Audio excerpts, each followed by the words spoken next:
Middle class কিংবা আমাদের মতো লোয়ার মিডল ক্লাসদের জন্য কখনো কখনো আমাদের ঘরই কিন্তু আমাদের পরিচয়ের একটা দিক হয়ে ওঠে।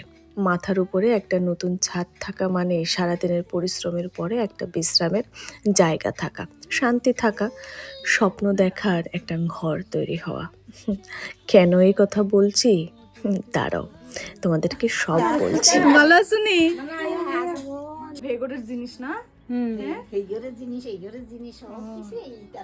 বিগত ১ বছর ধরে প্রিয়া আমাকে বলছে আমাদের বাড়ি চল। কিছুতেই যাওয়া হচ্ছে না, ওই যে সময়ের অভাব।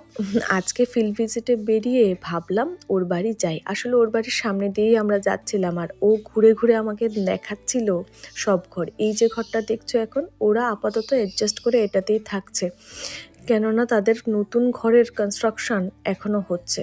এখনো ছোট একটা ঘর তৈরি হয়েছে যেটাতে ওরা থেকে অ্যাডজাস্ট করে থাকতে হবে কয়েকটা দিন, হয়তো কয়েকটা মাস, হয়তো একটা বছর, বাকিটা আস্তে আস্তে হচ্ছে।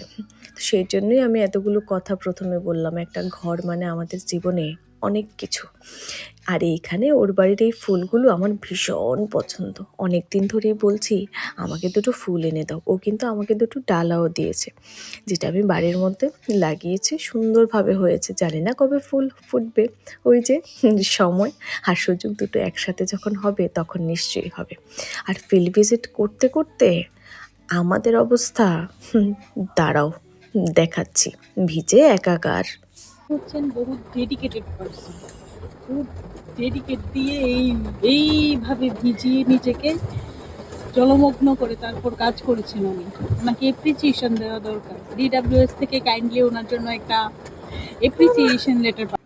অফিস থেকে পুরো ভিজে বাড়িতে এসেছি, ঝড়ো হাওয়া বইছে, বৃষ্টি হচ্ছে, একদমই জলে ডুবে গেছি। বাড়িতে চলে এসেছি, অফিস শেষ। ব্লগটাও আমি এইখানেই শেষ করছি। আর শর্টসটা কার কেমন লাগলো নিচে কমেন্ট সেকশনে জানাতে একদম ভুলবে না। চলো টাটা, কালকে ফিরে আসছি একটা নতুন শর্টস নিয়ে।